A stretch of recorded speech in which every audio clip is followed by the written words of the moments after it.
ایک سیاہ اور خوفناک رات میں آسمان پر بادل گرج رہے تھے، بارش مسلسل ہو رہی تھی اور فلوریڈا کی سڑکوں پر سناٹا چھایا ہوا تھا۔ کئی کئی کاروں کی روشنی جھلک رہی تھی، مگر زیادہ تر شہر تاریکی میں ڈوبا ہوا تھا۔ اسی ویرانی میں ایک نوجوان لڑکی سڑک کے کنارے کھڑی تھی۔ وہ بار بار اپنی گھڑی دیکھ رہی تھی، جیسے کسی کے انتظار میں ہو۔ کچھ دیر بعد ایک سفید کار آہستہ سے آ کر اس کے قریب رکی۔ ڈرائیور نے شیشہ نیچے کیا اور نرم لہجے میں کہا، بیٹھ جاؤ، میں تمہیں گھر چھوڑ دیتا ہوں۔ لڑکی نے لمحے بھر کے لیے ہچکچاہٹ محسوس کی، لیکن بارش کی شدت اور سنسان سڑک نے اسے مجبور کر دیا کہ وہ گاڑی میں بیٹھ جائے۔ وہ دروازہ کھول کر کار میں بیٹھ گئی۔ کار خاموشی سے آگے بڑھنے لگی۔ ریڈیو پر مدھم موسیقی چل رہی تھی، مگر جلدی لڑکی کے چہرے پر بے چینی کے آثار نمایاں ہونے لگے۔ وہ ڈرائیور کے چہرے کی طرف دیکھنے سے گریز کر رہی تھی۔ کچھ لمحے بعد جیسے اس کے دل نے اشارہ دیا ہو کہ کچھ غلط ہونے جا رہا ہے۔ ڈرائیور نے اس کی کیفیت بانپ لی اور نرمی سے بولا، فکر نہ کرو، تم محفوظ ہو۔ کار میں سناٹا چھا گیا۔ چند میل بعد گاڑی ایک ویران سڑک پر آ کر رکی۔ بارش کی رفتار تیز ہو چکی تھی۔ اچانک ڈرائیور نے مڑ کر لڑکی کی طرف دیکھا اور اسی لمحے اس کے لبوں سے ایک دبی چیخ نکلی۔ پھر کچھ نہیں سنا گیا، صرف بارش کی آواز باقی رہی۔ یہ ڈرائیور کوئی عام شخص نہیں تھا، یہ وہ آدمی تھا جس نے پورے فلوریڈا کو خوف میں مبتلا کر دیا تھا۔ نام تھا جیرالڈ یوجین اسٹانو، ایک ایسا شخص جسے دنیا بعد میں آئی وے کلر کے نام سے جاننے لگی۔ جیرالڈ کی کہانی ایک برباد آغاز سے شروع ہوتی ہے۔ اس کی ماں شراب اور منشیات کی عادی تھی۔ وہ عمل کے دوران نشے میں رہتی۔ اس کے ہاں ایک لڑکے نے جنم لیا جس کا نام پال زینگر رکھا گیا۔ اس کی ماں اسے اسپتال میں چھوڑ کر چلی گئی۔ 5 ماہ بعد ایک جوڑے نے اس بچے کو گود لیا۔ انہوں نے اس کا نام رکھا جیرالڈ یوجین اسٹانو۔ لیکن یہ بچہ بچپنی سے عجیب رویوں کا مظاہرہ کرتا۔ کبھی گھنٹوں خاموش بیٹھا رہتا، کبھی اچانک چیخنے لگتا، تو کبھی چیزیں توڑ دیتا۔ اس کے والدین کے مطابق وہ بچپنی سے جھوٹ بولنے اور چوری کرنے کا عادی تھا۔ پڑوس کے بچوں کے کھلونے چرا لیتا، پھر مسکرا کر انکار کر دیتا۔ ایک دن اسکول میں ایک خوفناک واقعہ پیش آیا۔ جیرالڈ نے ایک سخت چیز اٹھائی اور زور سے ایک طالب علم کے چہرے پر دے ماری۔ اس کے چہرے سے خون بہنے لگا۔ وہ درد سے تڑپنے لگا۔ استاد نے جب طالب علم کے چہرے سے خون بہتا دیکھا تو پریشان ہو کر غصے سے جیرالڈ سے پوچھا، یہ تم نے کیا حماقت کی؟ اس نے پرسکون لہجے میں جواب دیا، میں صرف دیکھنا چاہتا تھا خون نکلتا کیسا ہے۔ اس کے جواب سے سب حیران رہ گئے۔ یہ وہ لمحہ تھا جب معصومیت اس کے اندر مر گئی اور ایک درندہ جنم لینے لگا۔ نوجوانی میں داخل ہوتی جیرالڈ مزید بگڑنے لگا۔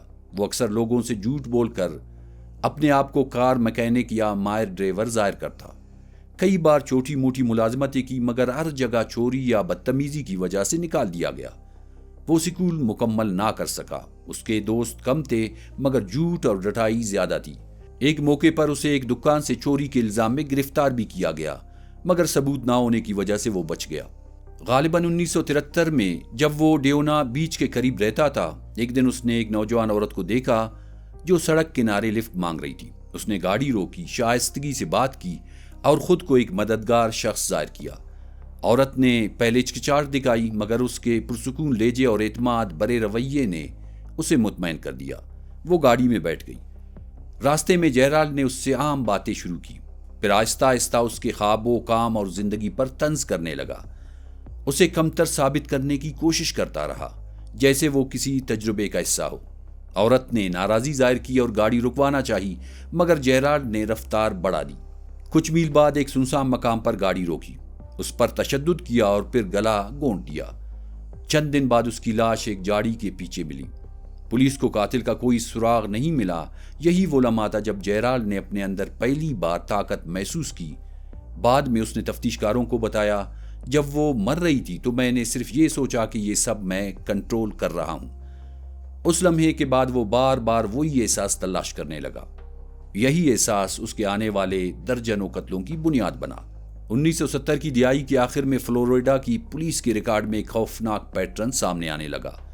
ایک کے بعد ایک عورت لاپتہ ہونے لگی۔ شروع میں سب نے اسے اتفاق سمجھا، لیکن جلدی لاشیں ملنے لگی۔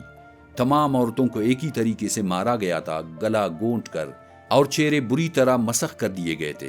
پہلی خبر 1973 میں ایک مقامی جریدے میں شائع ہوئی۔ رپورٹ میں لکھا تھا کہ ایک نوجوان خاتون کی لاش سمندری شارع کے قریب ملی، چہرہ مسخ، گلا دبایا گیا۔ پولیس کو لاش کے پاس مزاحمت کے کوئی آثار نہیں ملے۔ اس سے اندازہ لگایا گیا کہ شاید مقتولہ قاتل پر بھروسہ کر کے گاڑی میں بیٹھی ہو۔ عینی شاہدین نے بتایا کہ لڑکی نے ایک شخص سے لفٹ لی تھی، اس کے کپڑے صاف ستھرے تھے اور چہرے پر ایک نرم اور پراسرار مسکراہٹ تھی۔ یہی مسکراہٹ بعد میں جیرالڈ اسٹانو کی پہچان بنی۔ دوستو، پولیس فائلوں میں کچھ نام آج بھی درج ہے جو اس قاتل کے قہر کا نشانہ بنے۔ سینڈرا 19 سالہ طالبہ جو ڈاکٹر بننے کا خواب دیکھتی تھی، ایک اجنبی سے لفٹ لی، اس کی لاش شہر کے کنارے جھاڑیوں میں ملی۔ مارٹا 24 سالہ ویٹریس جس نے شام کو اپنی ماں کو آخری کال کی تھی، اگلی صبح اس کی لاش ندی کے کنارے ملی۔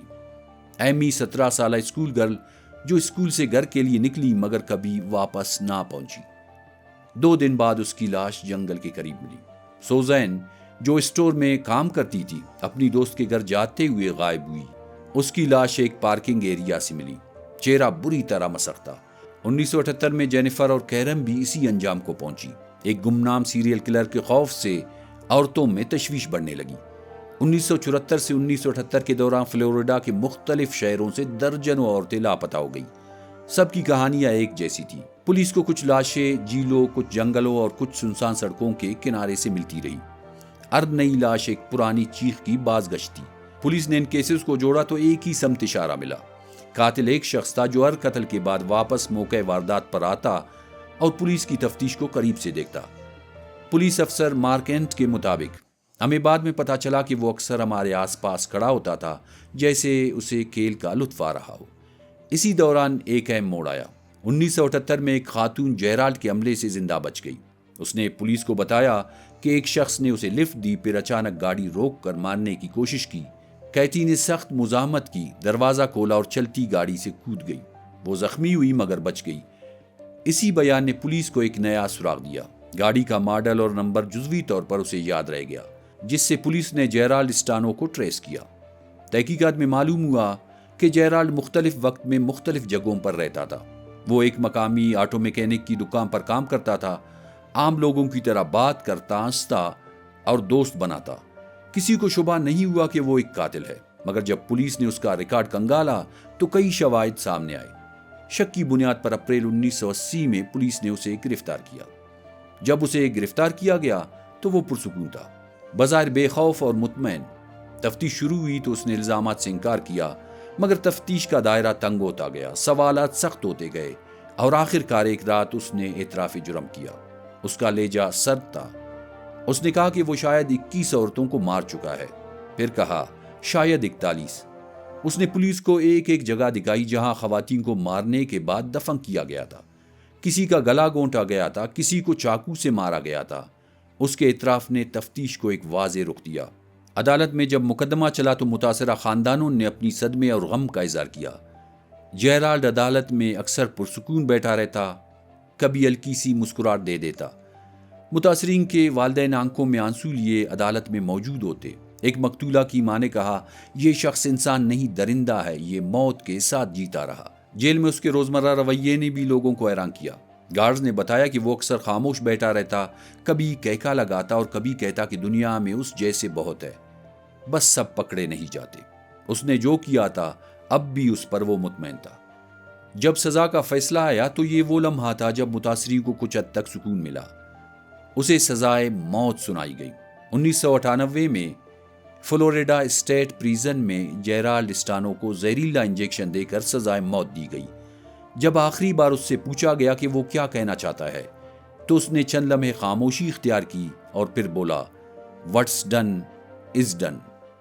یہ اس کے آخری الفاظ تھے۔ کوئی ندامت نہیں، کوئی احساس نہیں، صرف ایک خالی چہرہ جس پر سرد مسکراہٹ جمی رہی۔ ماہر نفسیات ڈاکٹر رابرٹ ایئر کے مطابق وہ ایک سوشیوپیتھ تھا، یعنی ایسا شخص جس کے اندر احساس، ہمدردی یا ضمیر نہیں ہوتا۔ وہ جانتا تھا کہ قتل غلط ہے، مگر اسے کوئی فرق نہیں پڑتا تھا۔ اسے دوسروں کے درد یا خوف سے کوئی ہمدردی نہیں تھی۔ اس کے لیے قتل ایک کھیل تھا، ایک تجربہ جس سے وہ اپنی طاقت محسوس کرتا تھا۔ انسان اس کی نظر میں صرف کھلونے تھے۔ جن کے ساتھ وہ جو چاہے کر سکتا تھا۔ دوستو، یہ تھی کہانی ایک ایسے شخص کی جو دن میں عام انسان لگتا تھا مگر رات میں درندہ بن جاتا تھا۔ ہمارے چینل ٹارچ آف ہوپ کو دیکھتے رہیے، جہاں ہر کہانی سچائی، احساس اور سبق کے ساتھ آپ کے دل تک پہنچتی ہے۔ دیکھنے اور سننے کا شکریہ۔ اللہ حافظ۔